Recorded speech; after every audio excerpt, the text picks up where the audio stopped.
Hello everyone, मेरा नाम है श्रीकांत ठाकरे और आज इस वीडियो में हम डिस्कस करेंगे नेशनल टैलेंट सर्च एग्ज़ाम के बारे में। ठीक है, तो नेशनल टैलेंट सर्च एग्ज़ाम क्या होता है, what is national talent search exam, इसकी एलिजिबिलिटी क्या है, बेनिफिट्स इससे क्या मिलेंगे, इसका एग्ज़ाम पैटर्न कैसे होगा और इसका सिलेबस क्या होगा। ठीक है, सो स्टार्ट करते हैं। So what is NTSC. NTSC का फुल फॉर्म होता है नेशनल टैलेंट सर्च एग्ज़ाम, जो कि 1968 से कंडक्ट किया जा रहा है। ये कंडक्ट किया जाता है एनसीईआरटी के द्वारा। एनसीईआरटी जो कि एक सेंट्रल गवर्नमेंट की बॉडी है, एनसीईआरटी द्वारा इस एग्ज़ाम को कंडक्ट किया जाता है। हम ऐसा कह सकते हैं कि ये एग्ज़ाम सेंट्रल गवर्नमेंट ही कंडक्ट करती है। ठीक है, 1968 से ये हो रही है और ये एक स्कॉलरशिप एग्ज़ाम है, जिस एग्ज़ाम को क्लियर करके आपको ऑफ़र की जाती है स्कॉलरशिप सेंट्रल गवर्नमेंट के द्वारा।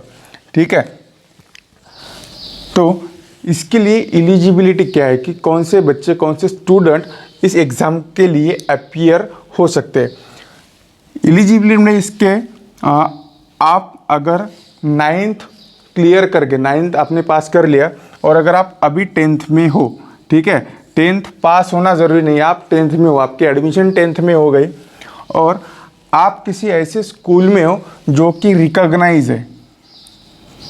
ठीक है, रिकॉग्नाइज स्कूल चाहिए, ना तो गवर्नमेंट या तो government, private, government aided, unaided, self finance institute, कौन सा भी इंस्टीट्यूट चलेगा, लेकिन शर्त यह है कि वो रिकॉग्नाइज होना चाहिए।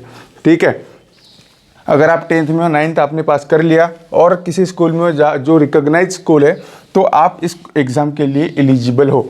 ठीक है, तो एलिजिबिलिटी मैंने स्टार्टिंग में इसलिए बता दिया कि अगर कोई बच्चे अभी एलिजिबल है ही नहीं, या तो उन्होंने 10th पास कर लिया या तो वो अभी तक 10th में पहुँचे नहीं, तो उन बच्चों के लिए ये वीडियो कुछ काम का होने वाला नहीं है। ये वीडियो वही बच्चे देखें जो कि इस साल 10th में हैं या फिर इस साल 9th में है। ठीक है, क्योंकि 9th के बच्चे भी एग्ज़ाम के लिए प्रिपरेशन स्टार्ट कर सकते हैं। Okay, then what is the benefits of NTSC. NTSC के बेनिफिट्स क्या होते हैं, तो उसमें सबसे पहला एक बेनिफिट है जो कि कम महत्वपूर्ण है, वो है स्कॉलरशिप। इस एग्ज़ाम में आपको 11th और 12th के लिए 1250 रुपीज़ पर मंथ ये स्कॉलरशिप ऑफ़र की जाएगी। और ये मैंने आपको पहले ही बताया कि स्कॉलरशिप कौन देगा, तो ये सेंट्रल गवर्नमेंट आपको स्कॉलरशिप ऑफ़र करेगा। हर मंथ में आपको 1250 रुपीज़ मिलेंगे। ग्रेजुएशन एंड पोस्ट ग्रेजुएशन के लिए 2000 रुपीज़ पर मंथ आपको मिलेंगे और पीएचडी के लिए भी आपको स्कॉलरशिप मिलेगी, लेकिन ये डिपेंड करेगा यूनिवर्सिटी के ऊपर। ठीक है, अलग अलग यूनिवर्सिटी में अलग अलग स्कॉलरशिप प्रोवाइड की जाती है। हाई स्कूल और ग्रेजुएशन के लिए स्कॉलरशिप सेम कांस्टेंट है 1250 एंड 2000 रुपीज़ पर मंथ। लेकिन स्कॉलरशिप इस एग्ज़ाम का मेन बेनिफिट नहीं है। मैं तो ऐसे कहूँगा कि स्कॉलरशिप इस एग्ज़ाम का एक साइड बेनिफिट है। तो मेन एग्ज़ाम का जो मेन बेनिफिट, अगर आप स्कॉलरशिप की अगर ये नंबर देखें तो हो सकता है कुछ बच्चों को ये नंबर कुछ ज़्यादा बड़े ना लगे। ठीक है, क्योंकि लगभग 1000 रुपये और 2000 रुपये पर मंथ की स्कॉलरशिप कुछ बच्चों के लिए बड़ा अमाउंट नहीं होगा, लेकिन जो मेन बेनिफिट है इस एग्ज़ाम का, वो है इस एग्ज़ाम का प्रेस्टीज। ये एग्ज़ाम कंडक्ट किया जाता है सेंट्रल गवर्नमेंट से, मतलब गवर्नमेंट ऑफ इंडिया से ये एग्ज़ाम, गवर्नमेंट ऑफ इंडिया ये एग्ज़ाम कंडक्ट करती है। इसे ऑल ओवर इंडिया के सारे बच्चे इस एग्ज़ाम के लिए अपीयर होते हैं, एग्ज़ाम देते हैं और उस एग्ज़ाम से सिर्फ 2000 बच्चों को ही स्कॉलरशिप के लिए चुना जाता है। अगर ये एग्ज़ाम आप क्रैक करते हो, क्लियर करते हो इस एग्ज़ाम को, तो आप भी उन्हीं 2000 बच्चों में आ जाएंगे जिन्हें गवर्नमेंट ने चुना है इस एक डिफ़िकल्ट एग्ज़ाम के बाद।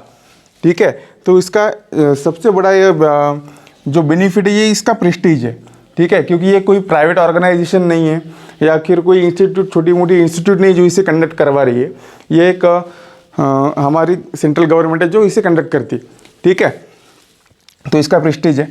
और इसका एक बेनिफिट आपको मिलता है कि जब भी आप फ्यूचर में भी कभी भी आप अगर किसी भी इंटरव्यू को फेस करते हो, ठीक है, इंटरव्यू मतलब आप प्राइवेट कंपनीज के लिए इंटरव्यू आप फेस कर सकते हो, या फिर किसी गवर्नमेंट जॉब के लिए आप इंटरव्यू दे सकते हो, सिविल सर्विसेज के लिए दे सकते हो, IIMs के लिए भी इंटरव्यूज़ होते हैं, वहाँ पे भी इंटरव्यूज़ दे सकते हो।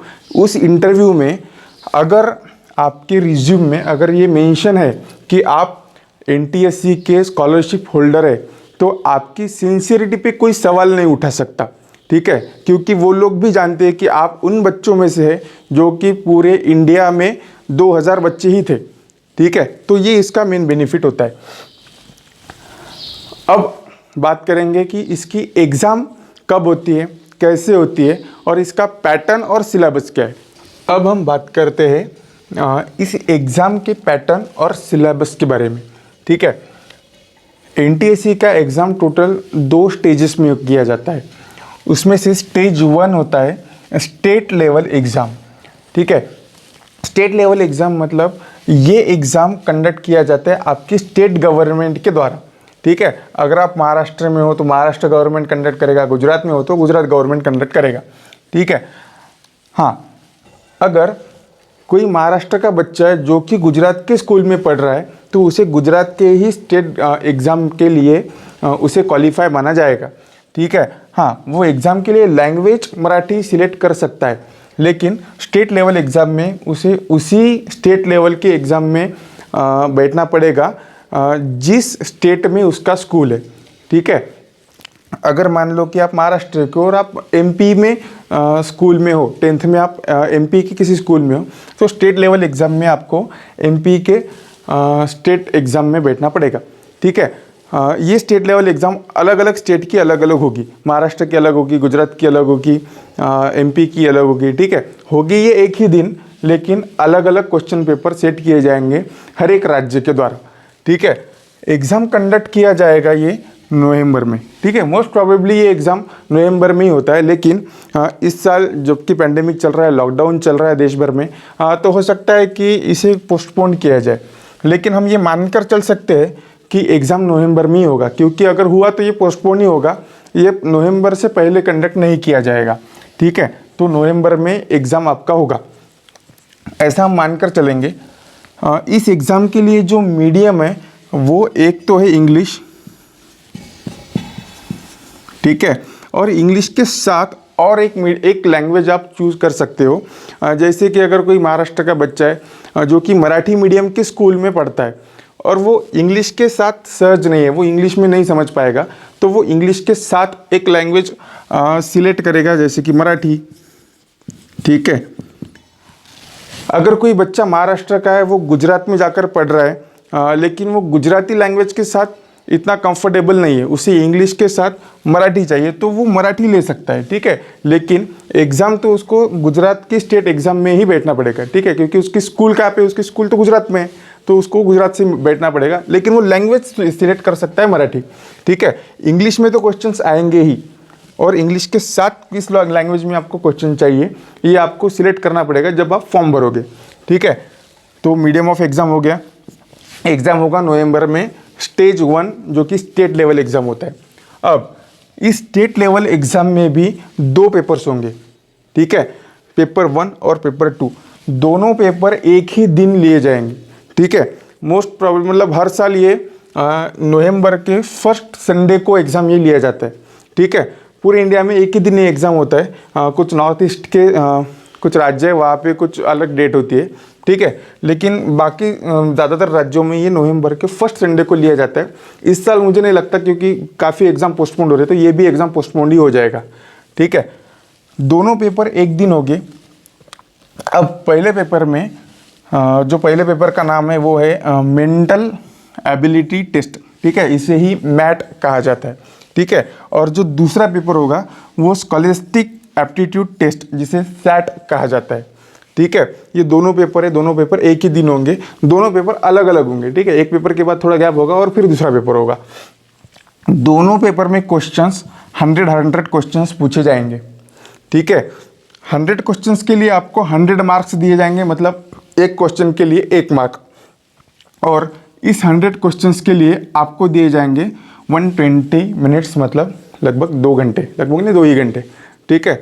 तो यहाँ पे टाइम का कोई प्रॉब्लम नहीं है, 100 क्वेश्चन के लिए 120 मिनट्स सफिशिएंट होते हैं, आराम से आप इस क्वेश्चंस को अटेम्प्ट कर सकते हैं। सिलेबस की अगर बात करें तो पेपर 1 में मैथ में जो सिलेबस है आपका, तो सिलेबस एग्जैक्टली कहीं पर भी डिस्क्राइब नहीं किया है, एनसीईआरटी की ऑफिशियल साइट पे भी कहीं पर भी सिलेबस नहीं दिया गया है।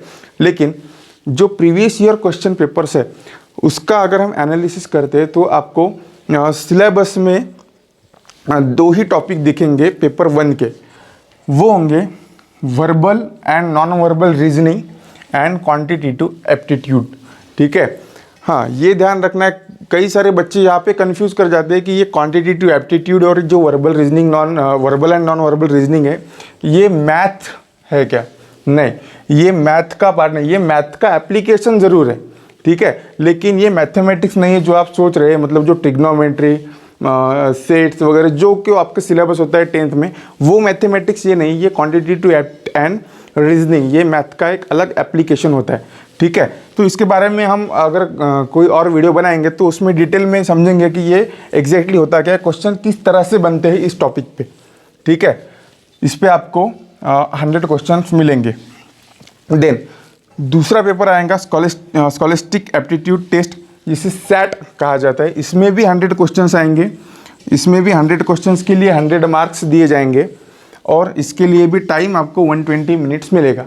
ठीक है, इसके सिलेबस में भी कुछ भी डिटेल में नहीं दिया गया है, सिलेबस में सिर्फ इतना दिया गया है कि इसमें से साइंस के 40 क्वेश्चंस आएंगे, मैथ के 20 क्वेश्चन आएंगे और सोशल साइंस के 40 क्वेश्चंस आएंगे। अब ये जो मैथ है तो ये आपका जो मैथमेटिक्स का बुक है वो मैथ है। ठीक है, इसमें ट्रिग्नोमेट्री वगैरह ये सब बातें यहाँ पे आएंगी, तो ये सिर्फ 20 मार्क के लिए और ये जो 100 मार्क्स है ये अलग है। ठीक है, तो इसके टोटल 100 मार्क्स। अब सवाल ये है कि ये साइंस के 40, ये 20, ये 40, ये इसका सिलेबस एक्चुअली है क्या? ठीक है, तो एनटीएससी ने या एनसीईआरटी ने कहीं पर भी इस सिलेबस के बारे में डिटेल में कहीं पर भी नहीं बताया, लेकिन प्रीवियस ईयर क्वेश्चन से हम ये मान सकते हैं कि जो 8th, 9th एंड 10th का सिलेबस है science, math and social science का, तो उसको आप रेफ़र कर सकते हो। एक और बात होती है यहाँ पे कि स्टेट लेवल एग्ज़ाम में पेपर 2 में जो science, math and social science का सिलेबस है, यहाँ पे एक थोड़ा बेनिफिट मिलता है उन बच्चों को जो कि ऐसे स्कूल में पढ़ते हैं जहाँ पे स्टेट बोर्ड का सिलेबस फॉलो किया जाता है।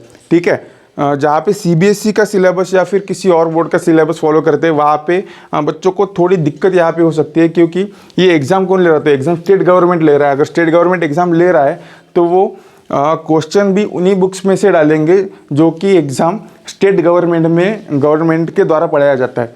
ठीक है, तो सीबीएसई तो एनसीईआरटी मतलब सेंट्रल गवर्नमेंट का प्रोग्राम होता है। ठीक है, तो यहाँ पे थोड़ा स्टेट गवर्नमेंट वालों को फ़ायदा हो सकता है, लेकिन इतना बहुत ज़्यादा फ़ायदा भी यहाँ पे नहीं मिलेगा, क्योंकि स्टेज 2 में ये बदल जाएगा। ठीक है, तो मैं आपको बताऊंगा कि स्टेज 2 में क्या होगा थोड़ी देर बाद। ठीक है, अब 2 पेपर होने के बाद एक पॉइंट आएगा यहाँ पे क्वालिफिकेशन मार्क्स का। ठीक है, तो एक्चुअली ये तो एक कॉम्पिटिटिव एग्ज़ाम है, तो यहाँ पे कोई पासिंग मार्क नहीं होते। ठीक है, पासिंग के लिए कोई भी आपको ऐसे मिनिमम मार्क नहीं कि अगर आपने 60 मार्क ले लिए तो आपको स्कॉलरशिप मिल जाएगा, 70 मार्क्स ले लिए तो स्कॉलरशिप मिल जाएगा, नहीं, यहाँ पे ऐसे कोई पासिंग मार्क्स नहीं होते। हाँ, लेकिन एक क्वालिफाइंग क्राइटेरिया उन्होंने रखा है, किसी भी कॉम्पिटिटिव एग्ज़ाम में होते हैं कट ऑफ मार्क्स। ठीक है, जब भी एग्ज़ाम कंडक्ट किया जाएगा, एग्ज़ाम का रिजल्ट आ जाएगा, रिजल्ट के बाद एक कट ऑफ मार्क आपको दिए जाएंगे, कट ऑफ मार्क डिक्लेयर किए जाएंगे कि इस मार्क के ऊपर, इस मार्क से ज़्यादा मार्क्स जिन्हें हैं वो बच्चे स्टेज 2 के लिए क्वालिफाई कर जाएंगे। ठीक है, स्टेज 1 है, स्टेज 1 में अगर आप कट ऑफ के ऊपर अगर मार्क मिल गए आपको तो स्टेज 2 का एग्ज़ाम आप दे सकते हो। ठीक है, अब अगर मान लो कि कट ऑफ मार्क है 130,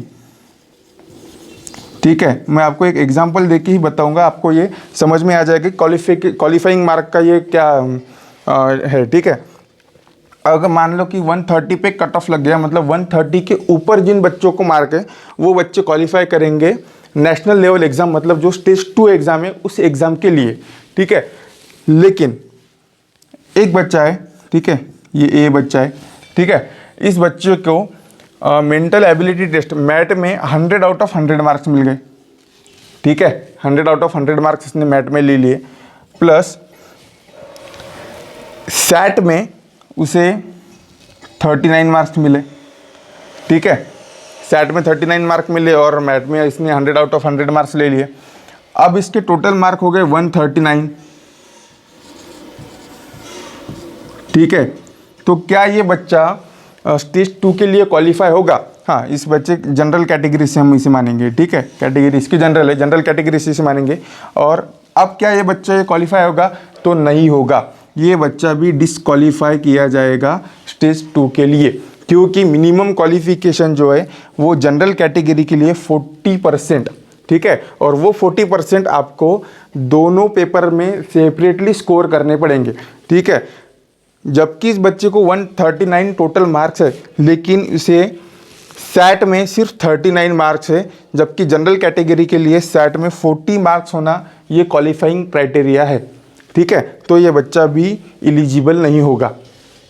अगर कोई दूसरा बच्चा है, उसे अगर 90 मार्क्स भी है और यहाँ पे अगर उसे 70 मार्क्स है, और अगर इसकी टोटल अगर qualifying mark cut off mark के ऊपर अगर चली जाती है तो वो क्वालिफाई कर जाएगा, लेकिन इसे 100 आउट ऑफ 100 मार्क्स होने के बाद भी ये क्वालिफाई नहीं करेगा, क्योंकि इसने पेपर 2 में 40 मार्क्स स्कोर नहीं किए। ये बात हो रही है सिर्फ जनरल कैटेगरी के लिए। अगर SC ST या PWD कैटेगरी का स्टूडेंट है, ठीक है, तो इसके लिए क्वालिफाइंग मार्क्स 32 है, ठीक है। बच्चों को ये कन्फ्यूजन हो जाता है कि आप जब भी नोटिफिकेशन देखेंगे वहाँ पे ये 40 मार्क्स और 32 मार्क्स आपको दिखेंगे, तो बच्चों को ये लगता है कि अगर 40 मार्क्स मिल गए तो हम स्टेज 2 के लिए क्वालिफाई कर जाएंगे। तो ऐसा नहीं है। 40 मार्क्स अगर आपको मिल गए, अगर किसी बच्चों को मान लो कि यहाँ पे 40 मार्क्स मिल गए और यहाँ पे 40 मार्क्स मिल गए, तो ये 80 मार्क्स हो गए, तो क्या ये क्वालिफाई कर जाएगा? ये भी नहीं हो सकता, क्योंकि ये कट ऑफ भी क्लियर होना चाहिए।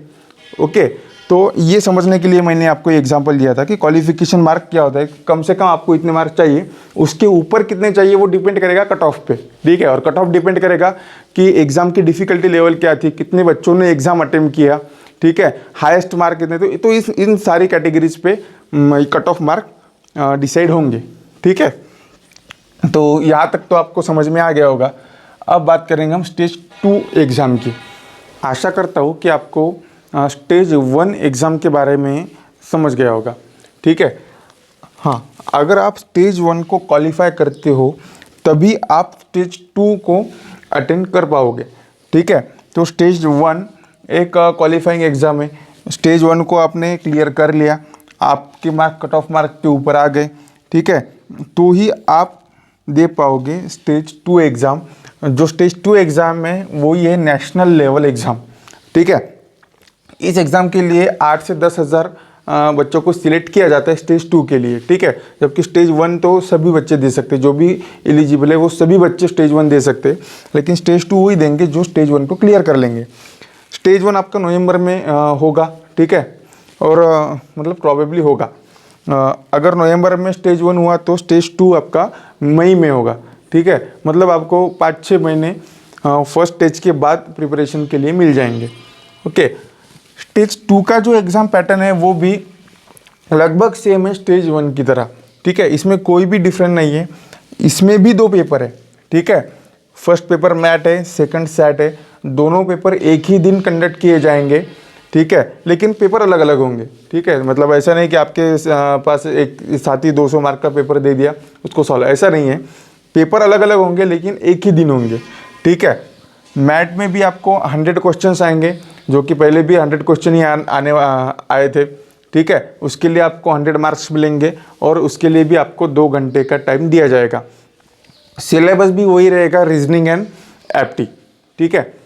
हाँ, थोड़ा लेवल चेंज हो सकता है, लेवल थोड़ी डिफ़िकल्टी लेवल बढ़ सकती है आपकी स्टेज 2 की एग्ज़ाम में। सैट का भी सेम पैटर्न है, 100 क्वेश्चन होंगे आपके और उसके लिए आपको 100 मार्क दिए जाएंगे। टाइम आपको 2 घंटे उसके लिए मिलेगा। Science, math and social science का जो डिस्ट्रीब्यूशन है वो भी सेम है। 40 मार्क्स के लिए साइंस होगा। साइंस में जो आपके साइंस के बाकी ब्रांच है, मतलब बायोलॉजी, फिजिक्स एंड केमिस्ट्री, तो तीनों मिला के ये 40 मार्क होंगे, ठीक है।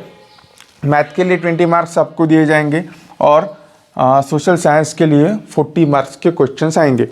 अब यहाँ पे एक थोड़ा डिफरेंस ये होगा, हालांकि ये कहीं पे ऑफिशियली मेंशन नहीं किया गया है, ठीक है, जो भी मैं आपको बता रहा हूँ ये मैं कोई ऑफिशियल स्टेटमेंट नहीं दिया गया है एनसीईआरटी के द्वारा या फिर सीबीएसई के द्वारा। हाँ, लेकिन ये ऑब्जर्वेशन है जो कि प्रीवियस ईयर क्वेश्चन पेपर से बनाया जा सकता है, कोई भी बना सकता है। ये जो क्वेश्चंस आते हैं नेशनल लेवल एग्जाम में, ये मोस्टली डिपेंड होते हैं आपके एनसीईआरटी की बुक्स पे, ठीक है। तो जैसे कि स्टेज 1 में थोड़ा बेनिफिट मिला था उन बच्चों को जो कि स्टेट गवर्नमेंट की सिलेबस को फॉलो करते हैं, वैसे ही स्टेज 2 में थोड़ा बेनिफिट उन बच्चों को मिलेगा जो बच्चे एनसीईआरटी के सिलेबस को फॉलो करते हैं, मतलब सीबीएसई के सिलेबस को फॉलो करते हैं, तो यहाँ पे एक थोड़ा बेनिफिट मिलेगा। हाँ, लेकिन इसमें घबराने वाली कोई बात नहीं है कि स्टेट गवर्नमेंट का है तो उसे ज़्यादा फ़ायदा मिलेगा या फिर सीबीएसई का है तो उसे भी कम फ़ायदा, ऐसा कुछ भी नहीं होगा। क्योंकि अगर आप सिलेबस भी देख ले स्टेट गवर्नमेंट के और एनसीईआरटी के, तो सिलेबस ही लगभग सेम ही होते हैं, ठीक है। सिलेबस में ऐसा कुछ ह्यूज डिफरेंस आपको नहीं मिलेगा। हाँ, थोड़ा बहुत फ़र्क मिलेगा क्योंकि कुछ पार्ट सिलेबस का 8th में कवर किया जाता है एनसीईआरटी में, वही पार्ट स्टेट गवर्नमेंट में हो सकता है कि 9th के सिलेबस में इंक्लूड हो, लेकिन overall syllabus most of same ही होता है, ठीक है।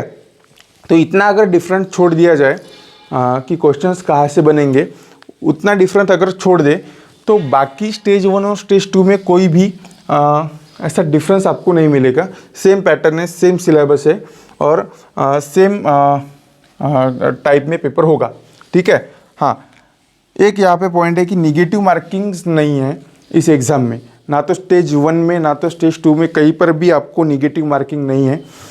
निगेटिव मार्किंग क्या होती है कि अगर आपने एग्ज़ाम में कोई आंसर अगर आपने गलत कर दिया तो उस गलत आंसर की आपको पेनल्टी मिलती है, ठीक है। अगर आपने 1 मार्क का क्वेश्चन अगर गलत कर दिया तो उसके लिए आपके 1.33 मार्क्स माइनस हो सकते हैं, ठीक है। लेकिन निगेटिव मार्किंग यहाँ पे है ही नहीं, तो अगर जो क्वेश्चन आपने गलत कर दिया उसी क्वेश्चन के मार्क आपके माइनस होंगे, तो निगेटिव मार्क्स से डरने की कोई ज़रूरत है नहीं, आप पूरा क्वेश्चन पेपर अटेम्प्ट कर सकते हैं, ठीक है। और बाकी है कि एग्ज़ाम के लिए प्रिपरेशन स्टार्ट कौन कर सकता है, तो स्टार्ट वो बच्चे कर सकते हैं जो बच्चे अभी 9th में, ठीक है, जो अभी 9th में, उन बच्चों के लिए तो ये एकदम परफेक्ट टाइम होता है एग्ज़ाम के लिए प्रिपरेशन स्टार्ट करने का, क्योंकि उन्हें 1 साल एक्स्ट्रा मिल जाएगा। 9th में वो एग्ज़ाम दे नहीं पाएंगे, ठीक है, तो 9th में तो एग्ज़ाम दे नहीं पाएंगे, लेकिन 10th में देंगे, तो एग्ज़ाम का प्रिपरेशन वो 9th में शुरू कर सकते हैं। और जो बच्चे 10th में हैं अभी, ठीक है, जो बच्चे 10th में हैं तो वो बच्चे भी प्रिपरेशन स्टार्ट कर सकते हैं, सिलेबस कवर हो जाएगा, ओके। अब आपकी प्रिपरेशन की स्ट्रेटजी क्या रखनी है, प्रिपरेशन कहाँ से कर रहे हैं, कौन से बुक आपको रेफ़र करने हैं, तो इसके लिए हम एक डिटेल में वीडियो बनाएंगे, और क्योंकि ये वीडियो काफ़ी लंबा चल जाएगा अगर हम उस पर भी बात करेंगे, तो आशा करता हूँ कि इस वीडियो लेक्चर से आपको एक बेसिक अंडरस्टैंडिंग हो गई होगी कि एनसीईआरटी के एग्ज़ाम किस तरह से कंडक्ट होता है, ये क्यों देना चाहिए आपको, ठीक है। और मेरा रिकमेंडेशन है कि आपको ये एग्ज़ाम देना ही चाहिए, ठीक है। आप अगर प्रिपरेशन अगर आपको ऐसा लगता है कि मैं क्वालिफाई नहीं कर पाऊँगा, फिर भी आपको ये एग्ज़ाम अटेंड करना चाहिए। एक अच्छा एग्ज़ाम होता है, ठीक है, डिफ़िकल्टी लेवल भी इसकी अच्छी होती है, तो एग्ज़ाम आपको देना चाहिए। इसका सिलेबस क्या होता है, ये सब हमने अब डिस्कस कर लिया। फिर भी अगर आपको कोई क्वेश्चन है, कोई प्रॉब्लम है, कोई कन्फ्यूजन है, तो आप इस वीडियो के डिस्क्रिप्शन बॉक्स में, इस वीडियो के कमेंट सेक्शन में आप अपना क्वेश्चन मुझे भेज सकते हैं।